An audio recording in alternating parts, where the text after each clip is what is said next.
Umaga pa lang, maalikabok na yung daan. Ako yung tipo ng jeepney driver na sanay sa araw-araw na biyahe.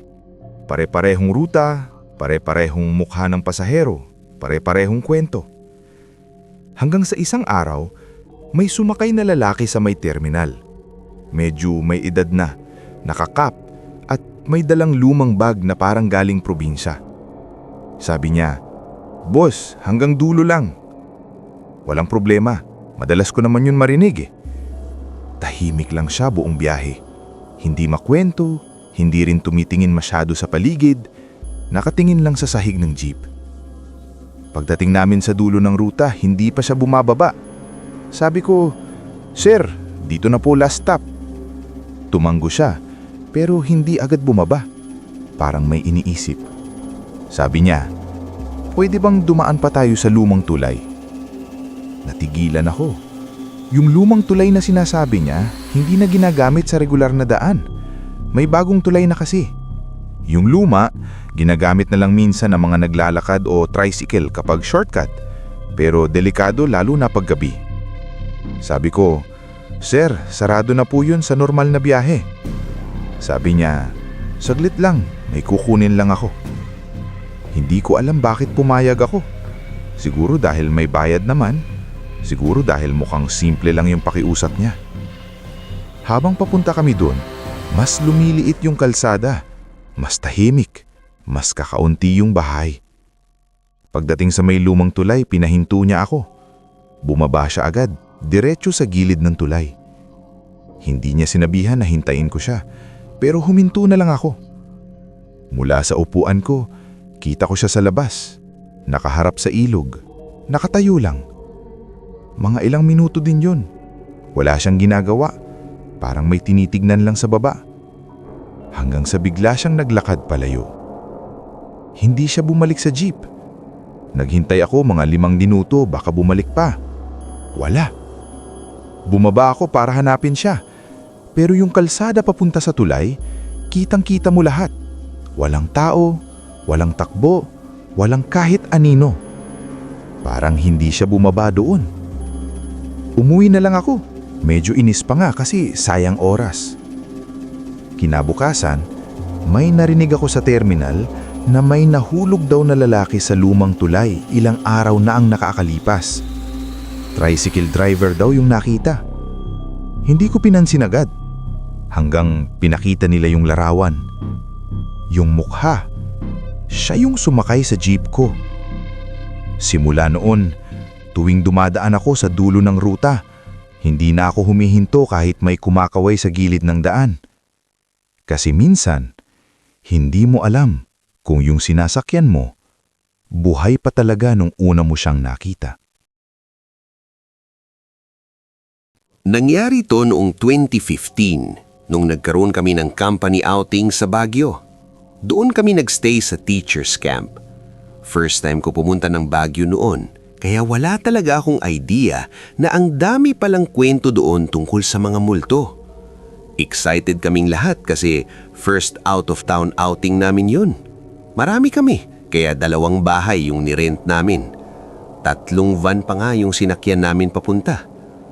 Magkatabi lang yung 2 bahay pero yung vibe, iba.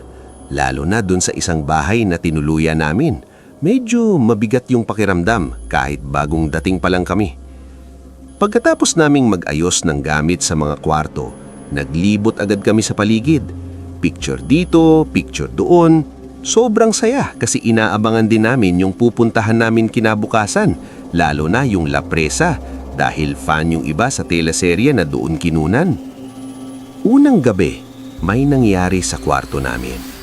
6 kami sa loob. Pinagdikit-dikit namin yung 3 kama para magkasya kaming lahat. Yung kwarto, medyo kakaiba yung layout. Enclosed siya, tapos sa kaliwa, may CR agad pagpasok mo. Yung CR, may ilang cubicle, siguro dahil maraming gumagamit sa bahay na yon. Hindi ko alam noon na yung kasama namin na si Ate May, may third eye pala. Kinabukasan niya na lang kinuwento. Sabi niya, nung tulog na kami, may babaeng nakaputi na pumasok sa kwarto. Galing sa pintuan, naglakad papunta sa kabilang side kung saan puro bintana. Hindi lang siya yung nakakita. May isa pa kaming kasama naggising pa nung time na yon at nakita rin daw niya. Tapos sabi ni Ate May, lumapit daw yung babae sa bandang paa ng kama. Tapos tumigil malapit sa pwesto ko at nung katabi ko. Doon ko lang naalala. Yung katabi ko kasi, nagrereklamo kinabukasan na parang ang likod ko raw matulog. Tinutulak ko daw siya. Hindi naman ako gumagalaw matulog. Palagi akong nasa isang side lang. Hindi ako masyadong natakot noon kasi hindi ko naman nakita mismo. Pero yung pangalawang gabi, doon na ako kinabahan. Galing kami sa La Presa. Pagod lahat. Plano naming pumunta sa night market. Halos lahat kami haalis, pero si Ate May hindi na sumama. Sabi niya mabigat daw pakiramdam niya kaya lumipat na lang siya sa kabilang bahay kung saan may ibang kasama na naglalaro ng baraha. Meaning, wala na siya sa bahay namin. Ako, naiwan sandali sa kwarto para mag-ayos.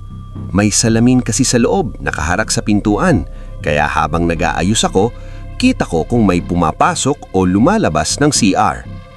Habang nakatingin ako sa salamin, may nakita akong dumaan sa gilid ng mata ko. Si Ate May. Dumaan siya papunta sa CR. Narinig ko pa nga siyang umubo habang dumadaan sa likod ko. Hindi ako nagtaka agad kasi akala ko bumalik siya. Kaya tinanong ko siya habang nasa loob na siya ng CR. Ate May, sasama ka ba sa night market? Walang sagot. Inisip ko baka hindi lang niya ako narinig kaya hinintay ko siya lumabas. After ilang sandali, may lumabas ng CR. Pero hindi si Ate May. Isa naming kasama. Tinanong ko siya, sasama ba si Ate May? Sabi ko, oo ata, nasa CR hindi lang sumasagot. Nagtaka siya. Sabi niya, ha? Mag-isa lang ako sa loob. Nag-toothbrush lang ako. Wala namang pumasok. Doon na ako kinabahan. Hindi agad ako naniwala kaya pumasok ako sa CR para i-check. Isa-isa kong tinignan yung mga cubicle. Lahat bukas. Walang tao. Doon na ako natakot. Kasi sigurado ako, may nakita ako at narinig ko pa siyang umubo. Hindi na ako nag-ayos pa. Lumabas na agad ako ng bahay at sumama sa iba naming kasama sa labas. Kinabukasan, pauwi na kami. Nasa van na kaming lahat. Hinihintay yung huling kasama na magsasara ng bahay. After ilang minuto, sumakay na siya sa van. Sarado na lahat. Biglang may narinig kami. Galing sa loob ng bahay. Kalabog ng mga gamit sa kusina. Parang may mga kawali o kaldero na nahulog sabay-sabay. Nagkatinginan kaming lahat. Kasi siguradong wala ng tao sa loob at yung huling lumabas, kakasakay lang sa van.